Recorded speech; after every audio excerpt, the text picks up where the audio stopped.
क्या आपको पता है कि दुनिया भर में मिलियंस ऑफ पीपल हर रोज एंजाइटी के साथ जीते हैं? यह एक कॉमन स्ट्रगल है, फिर भी इसमें बहुत अकेलापन महसूस हो सकता है। कई सालों तक मैं भी उन्हीं लोगों में से एक थी जो हमेशा चिंता और डर के साये में जीते हैं। एंजाइटी एक साये की तरह थी जो हर जगह मेरा पीछा करती थी। छोटे छोटे काम भी मुश्किल लगते थे। वो मेरे कान में डाउट्स डालती थी और मेरे दिल को बेचैन कर देती थी।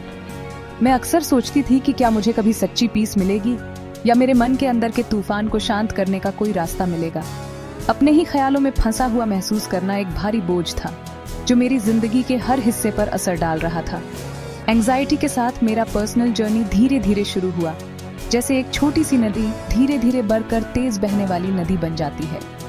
पहले तो मैंने इसे बस स्ट्रेस या नॉर्मल वरीइंग समझकर इग्नोर कर दिया, लेकिन समय के साथ ये फीलिंग्स और बाँच गईं और हमेशा मेरे साथ रहने लगी। बिना किसी खास रीजन के मेरा दिल तेजी से धड़कने लगता था, मेरी हथेलियों में पसीना आता था और अचानक एक अजीब सा डर मुझे घेर लेता था।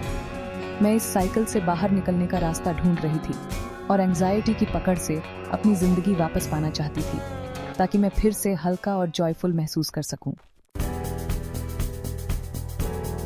एंजाइटी से रिलीफ पाने के लिए मैंने कई अलग अलग रास्ते और रेमेडीज ट्राई किए। मैंने सेल्फ हेल्प बुक्स पढ़ी, मेडिटेशन टेक्निक्स ट्राई की और काउंसलर्स से भी बात की। हालांकि इनमें से कुछ चीजों से टेम्परेरी कंफर्ट मिला, लेकिन अंदर की एंजाइटी हमेशा वापस आ जाती थी, कभी कभी पहले से भी ज्यादा स्ट्रॉन्गर। इसी चैलेंजिंग टाइम के दौरान मैंने पहली बार रेकी के बारे में सुना। मेरी एक क्लोज फ्रेंड ने मेरे स्ट्रगल्स को देखकर इस हीलिंग प्रैक्टिस के साथ अपने पॉजिटिव एक्सपीरियंसेस शेयर किए।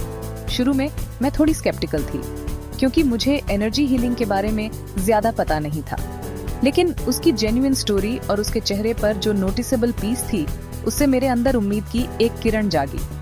रेकी, जैसा कि मुझे समझ आया, स्ट्रेस रिडक्शन और रिलैक्सेशन के लिए एक जापानीज टेक्निक है जो हीलिंग को भी प्रमोट करती है। मैंने डिसाइड किया कि अब इसे खुद एक्सपीरियंस करने का टाइम आ गया है। मुझे याद है जब मैं उस स्पेसिफिक सेशन के लिए रेकी प्रैक्टिशनर के रूम में गई तो मेरे पेट में एंजाइटी की वही जानी पहचानी घबराहट हो रही थी। रूम हालांकि बहुत सुकून देने वाला था। सॉफ्ट काल्मिंग म्यूजिक बैकग्राउंड में धीरे धीरे बज रहा था और हवा में लैवेंडर की खुशबू थी। प्रैक्टिशनर ने एक वार्म रीअश्योरिंग स्माइल के साथ मेरा स्वागत किया, जिससे मेरी घबराहट थोड़ी कम हो गई। जैसे ही सेशन शुरू हुआ, प्रैक्टिशनर ने अपने हाथ हल्के से मेरे बॉडी के वेरियस पॉइंट्स पर रखे, मेरे सिर से शुरू करते हुए।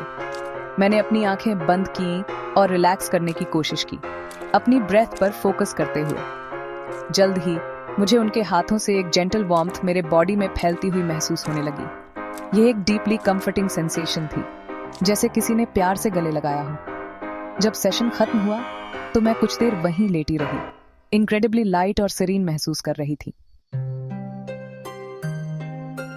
उस एक पावरफुल रेकी सेशन ने मेरी एंजाइटी के साथ मेरे रिलेशन में एक सिग्निफिकेंट टर्निंग पॉइंट ला दिया। उसने रातों रात मेरी सारी वरीज मैजिकली इरेज नहीं कर दी, लेकिन उसने मेरे एक्सपीरियंस को फंडामेंटली चेंज कर दिया। रेकी ने मुझे अपनी एंजाइटी को मैनेज करने और एक इनर काम की सेंस से कनेक्ट करने के लिए एक पावरफुल टूल दिया। मैंने सीखा कि एंजाइटी को मुझे कंट्रोल करने की जरूरत नहीं है। एंग्शियस फीलिंग्स से ओवरवेल्म्ड होने के बजाय मैंने पाया कि मैं उन्हें ज्यादा डिटैचमेंट के साथ ऑब्जर्व कर सकती हूँ और फिर रेकी प्रिंसिपल्स या सेल्फ ट्रीटमेंट का यूज करके अपना सेंटर फिर से पा सकती हूँ। रेकी को अपनी लाइफ में शामिल करने के लॉन्ग टर्म बेनिफिट्स बहुत सारे रहे हैं और सच में लाइफ एनहांसिंग रहे हैं। मेरे स्लीप पैटर्न्स काफी इंप्रूव हुए, मैं ज्यादा रेस्टफुल नाइट्स एंजॉय करने लगी, एंग्शियस थॉट्स की पकड़ से आजाद। रेकी अब मेरे सेल्फ केयर रूटीन का एक चेरिश्ड और रेगुलर पार्ट बन गया है। रेकी के साथ ये consistent engagement in positive changes को बनाए रखने और ज्यादा इनर पीस और इमोशनल फ्रीडम की तरफ मेरे जर्नी को जारी रखने में की रहा है।